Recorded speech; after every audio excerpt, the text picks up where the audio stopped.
Imagine arriving at a place where the crime itself is over. The victims are gone, and time has moved on, yet something still feels wrong. The air feels heavier than it should. Sounds seem muted. Your body reacts before your mind does. You cannot explain it, but you feel watched, unwelcome, or unsettled. Around the world, there are locations where real crimes occurred so violent, so emotionally intense, that the places themselves became permanently scarred. People call them haunted, not always because they believe in ghosts, but because the past never truly left.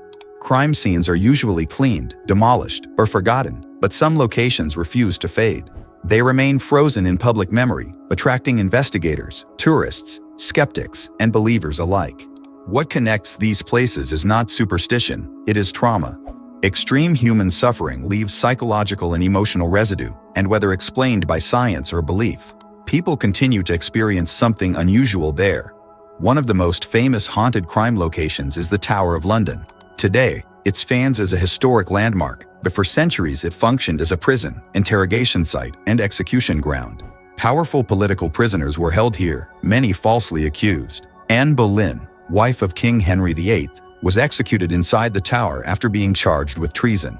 Guards and visitors have repeatedly reported seeing a woman dressed in Tudor-era clothing, sometimes described as headless, walking near the chapel where Anne is buried.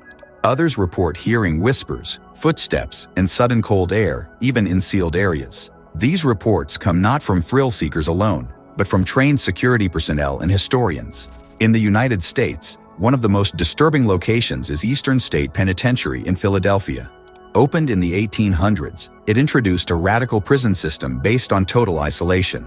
Prisoners were kept alone for years, often in silence, believed to encourage reflection and reform. Instead, many developed severe mental illness. Some were restrained, hooded, or punished for speaking. Even after the prison closed, staff and visitors reported hearing crying, laughter, whispers, and metallic sounds echoing through empty halls. The crimes here were not just individual acts, but institutional cruelty that slowly destroyed human minds. Another location that continues to disturb people is the former site of the Amityville House in New York. In 1974, 6 members of the DeFeo family were murdered in their sleep by one of their own. The crime shocked the nation because of its brutality and suddenness. Later, another family moved into the house and claimed they experienced violent disturbances, terrifying visions, and emotional instability. While the paranormal claims are debated, the crime itself is undisputed. The house became a symbol of how a single act of violence can permanently define a place. In Japan, Aokigahara Forest carries a different kind of horror. Known for decades as a site where many people went to die, the forest is dense, quiet, and disorienting. Authorities patrol regularly, and signs urge visitors to seek help and turn back. Many who enter report overwhelming feelings of dread, confusion, and sadness, even without knowing the forest's history. While not a traditional crime scene, the repeated loss of life has given the forest a global reputation as one of the most emotionally heavy places on Earth. Europe holds its own dark locations. On the small Italian island of Poveglia, near Venice, thousands died during plague outbreaks when it was used as a quarantine zone. Later, a mental hospital operated there, where patients were reportedly abused and experimented on. Records suggest cruelty, neglect, and psychological torture. The island is now abandoned. Fishermen refuse to anchor near it. Locals avoid it entirely. No dramatic ghost stories are needed. The documented history alone explains the fear. In France, the Paris catacombs hold the remains of over 6 million people. While not all deaths were crimes, the underground tunnels were later used during times of violence, war, and secret executions. Visitors often report panic attacks, disorientation, and an intense sense of being watched, even in guided tours. The human mind reacts strongly to environments saturated with death, especially when it is hidden beneath normal city life. What ties all these places together is not ghosts, but emotional intensity. Crimes involving betrayal, confinement, injustice, or mass suffering leave a deep imprint. Human brains are wired to sense danger through subtle cues. When they enter places linked to extreme trauma, our perception changes. Silence feels threatening, shadows feel deeper, ordinary sounds feel amplified.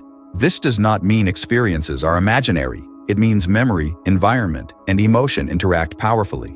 Some psychologists believe that repeated storytelling reinforces emotional reactions over generation. Others believe places become symbols that trigger subconscious fear. And some believe there are forces science has not fully explained. Regardless of belief, one truth remains. These locations consistently affect people in similar ways, across cultures and time periods.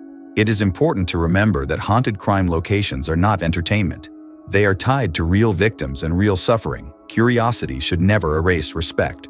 When people say a place feels haunted, what they often mean is that the pain that occurred there was never fully resolved.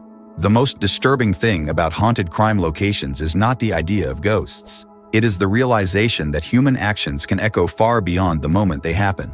Walls can be rebuilt, names can be forgotten, but some places remember. If this video made you rethink how deeply places can hold history and emotion, take a moment to like the video, subscribe to the channel, and share your thoughts in the comments.